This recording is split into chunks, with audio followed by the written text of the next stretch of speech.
Rizka Safarina dengan NIM 2322465. Kali ini kita akan membahas mengenai teknologi transformator tegangan tinggi. Nah, jadi untuk topik yang akan kita bahas adalah definisi dan prinsip dasar, kemudian ada konstruksi dan material transformator, dan juga diagnosisnya. Untuk yang pertama, kita akan membahas mengenai definisi trafo. Jadi trafo merupakan peralatan listrik yang dapat memindahkan suatu energi listrik dari satu rangkaian ke rangkaian lain melalui gandengan magnet dan berdasarkan prinsip dari induksi elektromagnetik. Nah, di sini merupakan gambar dari trafo tegangan tinggi di GI Kebon Agung, Malang, yang mana trafo ini merupakan trafo step down menurunkan tegangan 150 kV ke 20 kV dengan kapasitas 60 mV ampere. Nah, untuk klasifikasi dari trafo sendiri berdasarkan posisi atau fungsinya, kita bisa lihat di sini ilustrasinya pada sistem kelistrikan, di mana di sini terdapat trafo yang ada di dekat dengan stasiun pembangkitan listrik, di mana trafo di sini adalah trafo step up, yaitu menaikkan tegangan dari tegangan pembangkitan yaitu 11 sampai 20 kV ke tegangan saluran transmisi yaitu 500 kV atau 150 kV.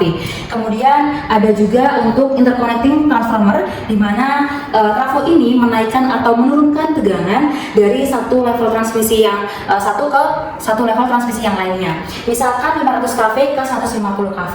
Kemudian di sini ada trafo di sub transmission, di mana trafo di sini merupakan trafo step down, yaitu menurunkan tegangan dari saluran transmisi ke saluran tegangan menengah, yaitu misal 150 kV ke 20 kV, yang akan nanti disalurkan ke saluran distribusinya. Nah, kemudian di distribusi di sini terdapat trafo yang ada di distribusi, yaitu trafo step down menurunkan tegangan 20 kV, tegangan menengah ke tegangan rendah ke 220 volt misalnya, yang nantinya akan disalurkan ke konsumen tegangan rendah. Kemudian juga ada trafo inverter, di mana trafo ini berhubungan dengan AC/DC untuk menangani gangguan harmonisa yang didesain secara khusus. Kemudian kita akan membahas mengenai prinsip kerja transformator, di mana ini berdasarkan hukum Faraday.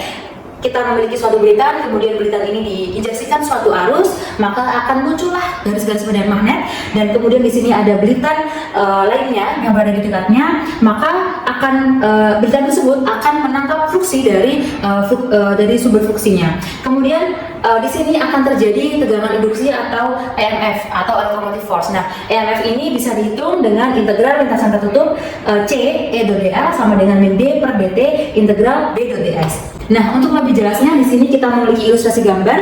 Di sini ada inti trafo, kemudian di sini ada belitan primer yang berwarna merah, di mana belitan primer ini kita bisa injeksikan suatu arus yaitu IP, maka akan terdapat medan magnet yang akan menerobos dalam inti trafo tersebut. Kemudian di sini terdapat garis hijau yang merupakan flux magnetik, di mana flux magnetik ini akan ditangkap oleh belitan yang berwarna biru yaitu belitan sekunder, di mana flux magnetik ini adalah flux bolak-balik karena arus yang diinjeksikan juga arus bolak-balik. Maka berdasarkan hukum Faraday dihasilkan tegangan induksi atau EMF. Nah, kemudian di sini juga terdapat rumus yang sangat penting, di mana tegangan sekunder terhadap tegangan primer sama dengan belitan sekunder terhadap belitan primer. Jadi jika semakin banyak jumlah dari belitan, maka tegangan yang dihasilkan juga akan semakin lebih besar. Nah, misalkan di sini kita bisa lihat IP ini akan belitannya lebih banyak daripada belitan yang di sekunder, maka tegangan yang dihasilkan juga akan lebih besar. Nah, tetapi untuk arusnya, arus sekundernya ini akan lebih besar daripada arus primernya, karena daya dari sekunder itu akan sama dengan daya dari primernya. Nah, untuk selanjutnya adalah terkait dengan trafo ideal. Jadi trafo ideal ini merupakan trafo yang diharapkan dari kinerja dari trafo yang kita punya. Jadi untuk trafo idealnya sendiri ini ciri-cirinya adalah semua flux yang dihasilkan oleh belitan primer akan masuk ke belitan sekunder. Kemudian tidak ada rugi-rugi inti akibat histeresis atau arus eddy. Kemudian tidak ada rugi-rugi daya. Permeabilitas inti idealnya adalah tak hingga, dan juga belitan memiliki resistansi 0.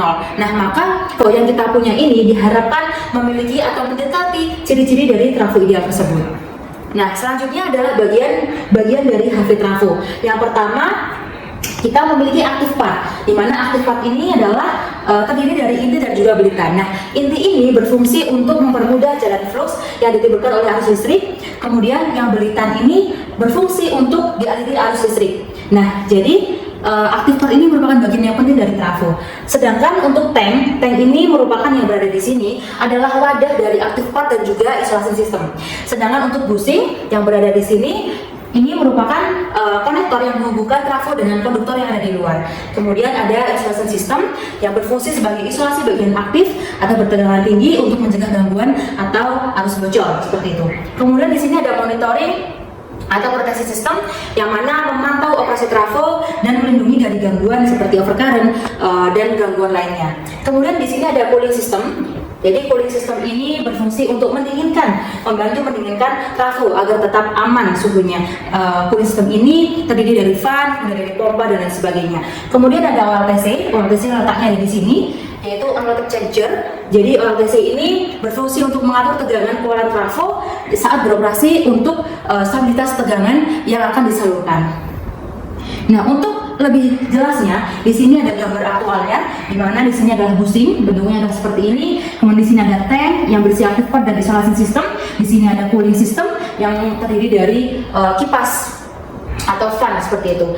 Kemudian di sini ada oil containment and preservation. Jadi konservator di sini ini berisi dengan minyak, di mana minyak ini diputar yang merupakan isolasi yang berada di tangki.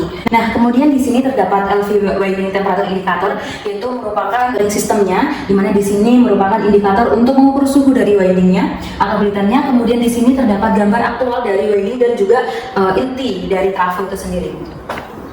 Kemudian selanjutnya kita akan membahas mengenai desain HV transformator, di mana di sini kita akan membahas mengenai desain dari bagian-bagian utama dari trafo. Yang pertama ada winding atau belitan, di mana terdiri dari belitan primer dan juga belitan sekunder. Kemudian belitan ini berfungsi untuk dialiri arus listrik yang nantinya akan ditransformasi menjadi flux magnetik yang akan dialirkan oleh core atau inti trafo. Kemudian di sini jumlah dan ukuran belitan tergantung. Jadi semakin banyak jumlah dari belitan, maka untuk flux magnetiknya akan lebih besar. Kemudian di sini ada kapasitas arus dan flux magnetik yang diinginkan, jadi disesuaikan dengan yang kebutuhannya dan bagaimana. Kemudian yang selanjutnya adalah jumlah belitan menentukan rasio tegangan primer dan sekunder. Jadi semakin banyak jumlah dari belitannya, maka tegangan yang dikeluarkan juga akan lebih besar. Selanjutnya adalah bagian dari inti trafo. Jadi inti trafo ini merupakan bagian yang penting karena digunakan untuk mengalirkan flux magnetik, maka dipilih dari bahan magnetik lunak dengan permeabilitas yang tinggi. Biasanya terbuat dari besi dengan kandungan silikon. Kemudian yang perlu diperhatikan dari core sendiri adalah kapasitas flux magnetik. Kemudian juga rugi-rugi magnetiknya. Kemudian untuk mengurangi rugi-rugi inti trafo dibuat dalam bentuk lempengan tipis atau armor pause. Kemudian core ini berbentuk loop untuk mengalirkan flux magnetik. Jadi untuk mengalirkan flux magnetik dari primer ke sekunder itu dibuat desain core-nya berbentuk loop. Kemudian di sini ada tank. Tank ini merupakan wadah dari active part dan juga isolation system, di mana tank ini agar lebih kuat dibuat dari baja dengan kekuatan mekanik yang tinggi agar tidak mudah korosi, tidak mudah pecah, tidak mudah terjadi leakage atau kebocoran seperti itu. Kemudian tank ini diharuskan terhubung dengan sistem pentanahan. Jadi ketika terjadi suatu gangguan atau arus yang berlebih, maka arus tersebut bisa disalurkan ke tanah. Kemudian selanjutnya adalah cooling system. Jadi cooling system ini terdiri dari oil atau liquid insulation, kemudian terdiri dari pumping atau pompa yang mana pompa itu bisa diputar atau secara natural bekerjanya. Kemudian ada fan atau kipas dari trafo. Kemudian selanjutnya adalah isolation system. Jadi di sistem isolasi sendiri itu terdiri dari dua, yaitu solid dan liquid. Solid itu biasanya menggunakan paper dengan jenis craft dan lain sebagainya. Kemudian untuk liquid sendiri menggunakan minyak, dan minyak ini diklasifikasikan menjadi beberapa. Ada minyak yang mineral yang diambil langsung dari bumi, kemudian ada minyak yang terbuat dari biji-bijian, ada minyak yang terbuat dari pabrikan dengan sintetik. Kemudian ada juga GTL. Jadi GTL ini merupakan teknologi yang paling terbaru, di mana diambil dari gas alam bumi, kemudian diproses, dikonvert menjadi sebuah cairan yang mana bisa menjadi isolasi trafo. Kemudian yang terakhir adalah tap changer. Jadi tap changer ini dibagi menjadi dua, yaitu di energized tap changer dan juga only tap changer. Jadi kalau di energized tap changer sendiri itu merupakan mengubah koneksi belitannya dari trafo untuk mengubah tegangan keluaran trafo itu dalam kondisi tidak beroperasi atau dimatikan. Sedangkan untuk OLTC sendiri ini dioperasikan saat trafo itu sedang dinyalakan atau saat sedang berbeban seperti itu. Nah, kemudian untuk transformer aging factor. Jadi kita biasa kenal dengan TIM, di mana T adalah thermal, E adalah electrical, E adalah ambient, dan juga M adalah mechanical. Jadi untuk thermal sendiri ini bisa disebabkan oleh losses pada belitan, kemudian ada rugi-rugi dari induksi, ada dielectric losses, ada leakage magnetic flux, atau kebocoran dari flux magnetik. Kemudian untuk electrical sendiri ini disebabkan oleh medan tinggi. Kemudian medan tinggi ini akan menyebabkan stres medan listrik, kemudian akan menyebabkan panas dan mengurangi kekuatan, dan akhirnya akan terjadi penuaan atau aging. Nah, selanjutnya adalah ambient. Jadi ambient ini merupakan faktor dari penempatan transformator itu sendiri, dari indoor ataupun outdoor. Kalau misal dari indoor berarti terpapar dari debu, polusi dan hujan yang akan menyebabkan gangguannya ini probability-nya akan lebih tinggi daripada yang di indoor. Kemudian ada mechanical, di mana mechanical ini yaitu stres mekanik yang merupakan dari dengungan atau getaran dari trafo yang disebabkan dari inti trafo atau belitan atau dari cooling sistemnya karena fan atau pumping atau pump yang bekerja seperti itu. Kemudian selanjutnya kita akan membahas mengenai rugi-rugi magnetik pada trafo, di mana rugi-rugi magnetik ini terdiri dari rugi-rugi histeresis dan juga eddy current. Yang pertama rugi-rugi histeresis, di mana rugi-rugi ini timbul akibat disipasi energi untuk mendorong leading domain ke depan dan ke belakang selama magnetisasi, dan demagnetisasi yang mana bisa diubah menjadi, yang mana bisa dipilih, diubah, ditekan dengan memilih material yang lunak. Jadi sesuai dengan rumus empiriknya, bahwasanya rugi-rugi histeresis ini dipengaruhi oleh konstanta dari material, kemudian dari frekuensi sistemnya, dan juga dari kuat medan magnetnya seperti itu. Jadi kita bisa menekan atau kita bisa mengurangi rugi-rugi histeresis ini dengan memilih material yang konstantanya ini kecil dengan memilih material yang lebih lunak. Kemudian untuk frekuensinya ini tidak dapat dirubah karena ini merupakan ketetapan, dan juga medan magnet ini bisa dirubah dengan menurunkan arus pembebanannya itu lebih kecil, sehingga untuk rugi-rugi histeresisnya ini akan lebih kecil pula. Nah, untuk selanjutnya adalah rugi-rugi eddy current. Jadi rugi-rugi eddy current ini merupakan fluktuasi medan magnetik dalam suatu material magnetik oleh tegangan AC yang akan menghasilkan tegangan induksi di dalam inti magnetik. Jadi tegangan tersebut itu akan berinteraksi dengan material. Jadi V dibagi dengan R ini merupakan dari materialnya akan menghasilkan I, dan I ini merupakan rugi-rugi eddy current. Jadi untuk menekan dari rugi-rugi eddy current tersebut, kita bisa menaikkan dari hambatannya, dari hambatan R-nya, sehingga kita bisa memilih material campuran besi baja yang ditambah dengan silikon, sehingga R-nya naik dan arus dari eddy current ini akan turun, sehingga rugi-ruginya T sama dengan I kuadrat R juga akan turun. Nah, selain itu rugi-rugi eddy current juga bisa ditekan atau bisa dikurangi dengan memilih penampang S yang dibuat amorphous atau lempengan tipis, kemudian juga mengurangi kuat medan dari pembebanannya.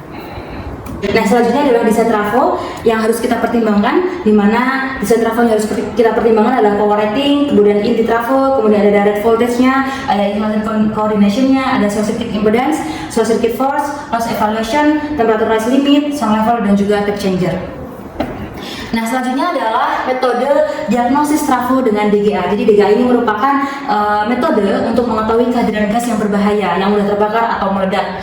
Itu karena pola operasinya atau karena gangguan atau pemanasan yang berlebih. Nah, untuk gas yang perlu kita waspadai adalah misalnya dari nitrogen, oksigen, karbon dioksida, ada karbon monoksida, karbon dioksida, ada hidrogen, ada CH4, C2H6, C2H4, dan C2H2. Nah, untuk metode DGA sendiri ini banyak sekali untuk metode DGA-nya. Ada K-gas, ada Duval triangle, ada Duval pentagon, dan juga Rogers ratio. Nah, kemudian di sini ada diagnosis trafo menggunakan SFRA. Jadi SFRA ini merupakan offline testing dengan tegangan rendah dan juga frekuensi. Jadi digunakan peralatan dengan tegangan rendah, dan frekuensinya ini dapat dipindahkan dari tegangan rendah ke frekuensi yang rendah ke frekuensi yang tinggi. Nah, di sini terdapat ilustrasi dari pengukuran SFRA, diagnosis SFRA, di mana di sini untuk inputnya adalah peralatan dengan yang dapat menginputkan tegangan yang rendah dengan swap frekuensi dari frekuensi rendah ke frekuensi yang tinggi. Kemudian di sini ada trafo, ada core, ada winding, dan ada main insulation yang mana memiliki RLC. Kemudian di sini ada output responnya berupa kurva SFRA, di mana kurva ini akan konstan ketika RLC ini tidak ada perubahan. Sedangkan ketika RLC ini memiliki perubahan, maka kurvanya ini akan berubah. Nah, sekian untuk presentasi saya kali ini. Mohon maaf apabila ada salah kata. Wassalamualaikum warahmatullahi wabarakatuh.